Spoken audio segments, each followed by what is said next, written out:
landscape. Indeed, we live in times of uncertainty.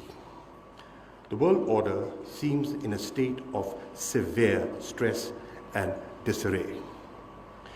Recent strategic competition between global powers has intensified, making world peace fragile and the direction of diplomacy unpredictable. In these times, foreign policy and geopolitics is largely linked to geoeconomics. I have consistently maintained from here on, the economy is in many ways our strategic compass with a dominant presence as priority of foreign policy. Ladies and gentlemen, Pakistan has made a strategic pivot from geopolitics to geoeconomics. This has made economic diplomacy all the more important. Positioning Pakistan as a geoeconomic center with unparalleled regional connectivity has to come as a mindset top-down. We've had to reset the existing geopolitical mindset and embrace the importance of geoeconomics. Pakistan is the fifth most populous nation with 220 million people. Some 64% of our population is below the age of 30, and according to estimates by Forbes and the UNDP, approximately 80 million are middle class. We need to tap into this growing human capital and our abundant natural resources. To this end, at the Foreign Office, I regularly interact with our ambassadors specifically on economic diplomacy, taking their input and giving clear key performance indicators and return on investment goals. This focus on geoeconomics does indeed reap benefits. For example, I am pleased to share that as of November 2021, our exports to the UK have grown 28% in a COVID year. Also, since our Engage Africa conference in December 2019 in Islamabad, trade with Africa has gone up 7%. According to Bloomberg, this year alone, $300 million have been invested in startups in Pakistan by the US, Singapore, and UAE. This is a modest beginning with a huge surge expected in the tech industry in the near future. The Foreign Minister's Honours List I launched in 2019, in fact, was precisely to recognize our overseas Pakistanis for their tremendous contributions through technology and the digital landscape, etc. Make no mistake, our diaspora plays a huge role in representing Pakistan's policy interests across the globe. Ladies and gentlemen, connecting the economy to the future of foreign policy brings me to a critical tool of modern diplomacy, the digital sphere. Big tech, by amassing and monopolizing data, is outgrowing capitalism as we know it. By redesigning supply chains, virtual reality, and the way we think and live. It's data control that is influencing mindsets, controlling narratives, and ultimately crafting the perception game. Staying connected, staying ahead, and staying alert in the digital space is of paramount importance to achieving foreign policy goals. There is no doubt that COVID has accelerated the digital diplomacy trajectory. Diplomacy is no more singularly reliant on leadership-to-leadership telephone calls or state visits. Technology has never before played such a definitive role in relationships. Bilaterals, political consultations, multilateral conferences, you name it, are all happening online. Today, perception wars are won and lost on Twitter. So what better place for diplomacy than online, where you use less resources to achieve even greater outcomes in shorter amounts of time? Ladies and gentlemen, I'm happy to share that the Foreign Office has very clearly prioritized digital alliances, entering, for instance, as founding member of the Kingdom of Saudi Arabia-led Digital Cooperation Organization in record time. In fact, 4 top professionals from Pakistan have joined the organization's secretariat in Riyadh in leadership positions. This is an important first step towards linking digital diplomacy with digital economy for the future of foreign policy.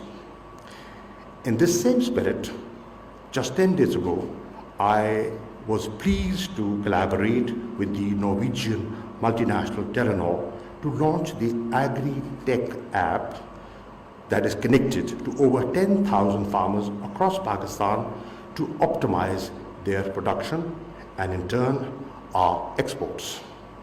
Such is the nature of the digital economy.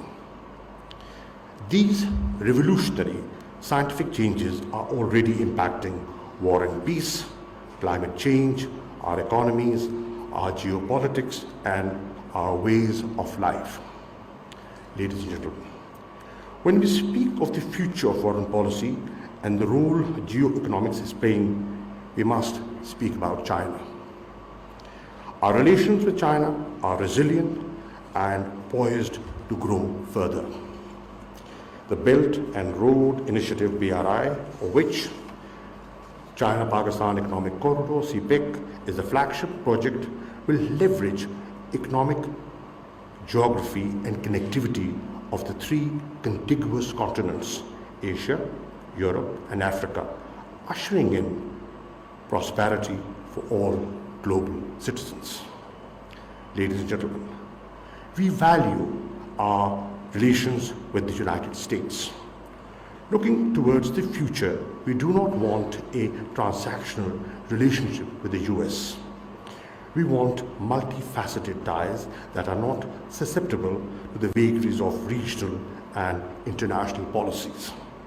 In line with Prime Minister Imran Khan's vision for a shift from geopolitics to geoeconomics, we want a relationship with the US that is in sync with our changed priority. Enhanced trade and investment ties with the US and cooperation in regard to regional connectivity can work to our mutual advantage. With Russia, our diplomatic outreach has not only led to rapprochement, but opened doors for reinvigorated relations in the security and economic realms. The Pak-Russia trajectory is contributing to stability in the region, and we will continue to strengthen it. Ladies and gentlemen, the upshot is that a country like Pakistan, sitting astride the crossroads of South, Central, and West Asia, cannot make binary choices. We will remain equidistant, accessible to all, reach out to all. And directly connected to all this is the situation in Afghanistan. The UN has warned that 60% of Afghanistan's 38 million people are facing hunger or starvation. There is a dire humanitarian crisis looming which has consequences not only for the people of Afghanistan, but indeed us as neighbors, the region and beyond. With this in mind, on the 19th of December, Pakistan will host an extraordinary session of the Organization of the Islamic Cooperation to mobilize support for providing adequate food, medicine and housing to millions of Afghans in dire distress. Indeed, I believe Pakistan hosting the OIC extraordinary meeting of foreign ministers on Afghanistan is in line with the leadership role the country has demonstrated in the region.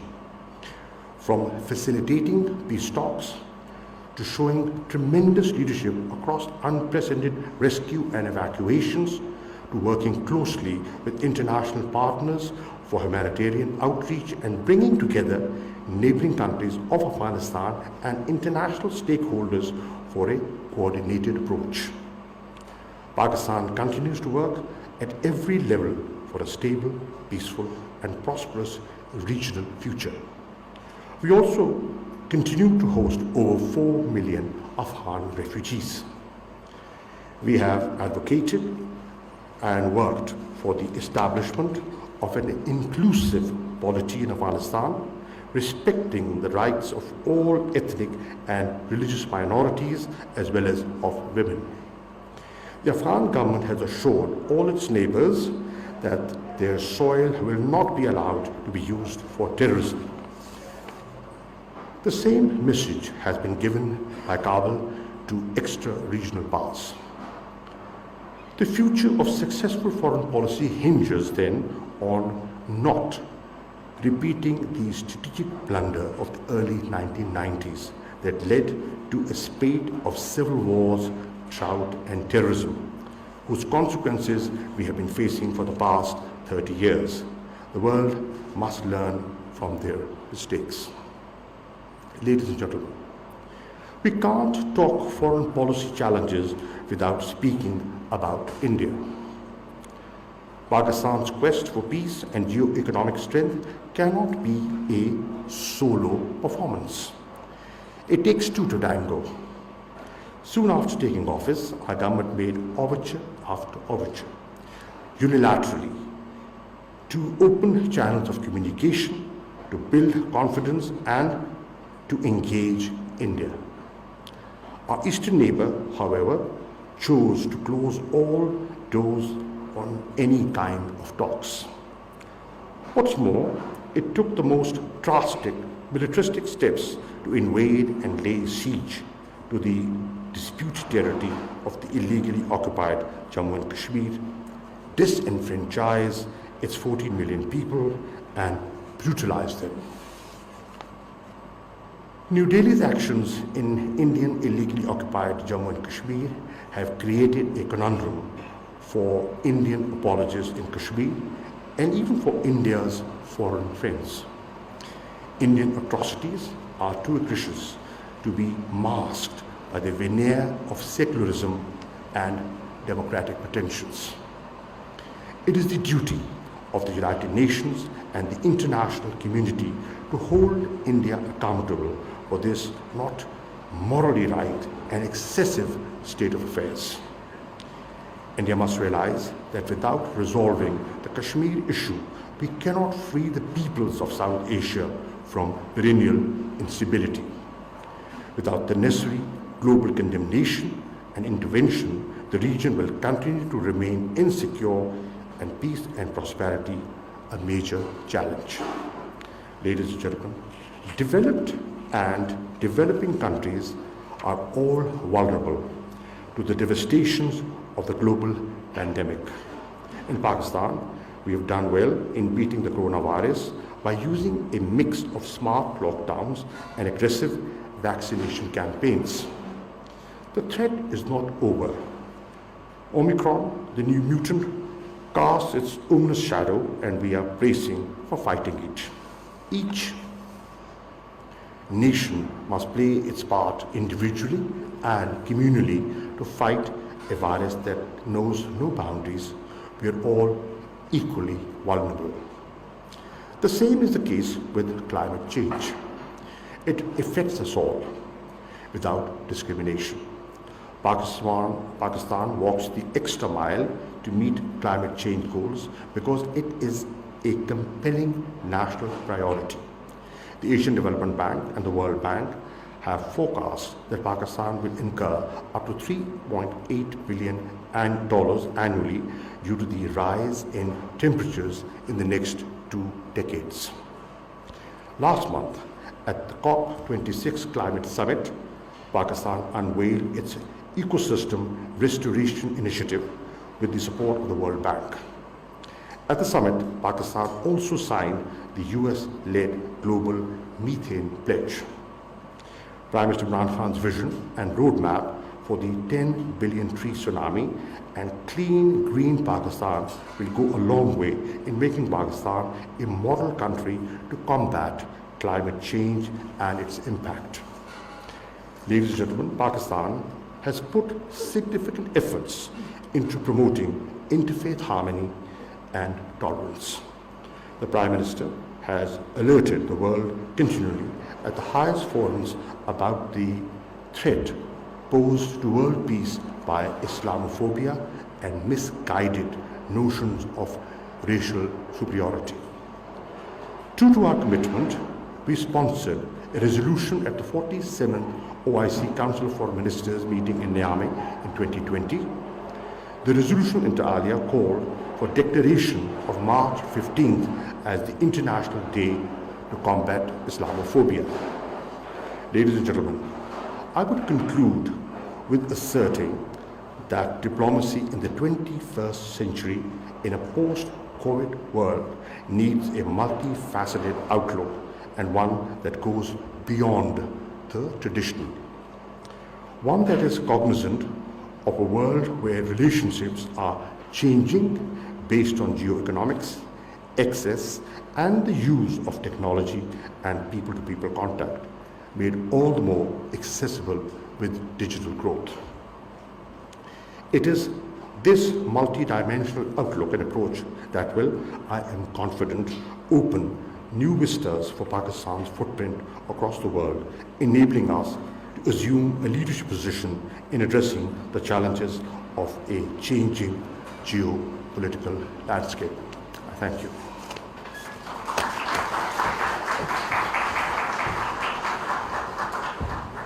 उन्होंने कहा कि पाकिस्तान दुनिया की 5वीं बड़ी आबादी है और हमारी आबादी का बड़ा हिस्सा नौजवानों पर मुश्तमिल है। पाकिस्तान की बेहतरी के लिए भी इक़दामात जारी हैं। उन्होंने अफगानिस्तान के हवाले से भी बात की और कहा कि अफगानिस्तान ग़िज़ाई क़िल्लत का शिकार हो सकता है। अगर अफगानिस्तान पर तवज्जो ना दी गई तो बड़ा अलमिया भी जन्म ले सकता है। इस वक्त दुनिया को चाहिए कि वह अफगानिस्तान को बहरानों से निकालने के लिए अपना किरदार अदा करे। वो इस्लामाबाद में मार्गला डायलॉग फोरम से खिताब कर रहे थे। न्यूज़ स्टूडियो से फिल वक्त इतना ही। मज़ीद बाखबर रहने के लिए हमारे साथ रहिए।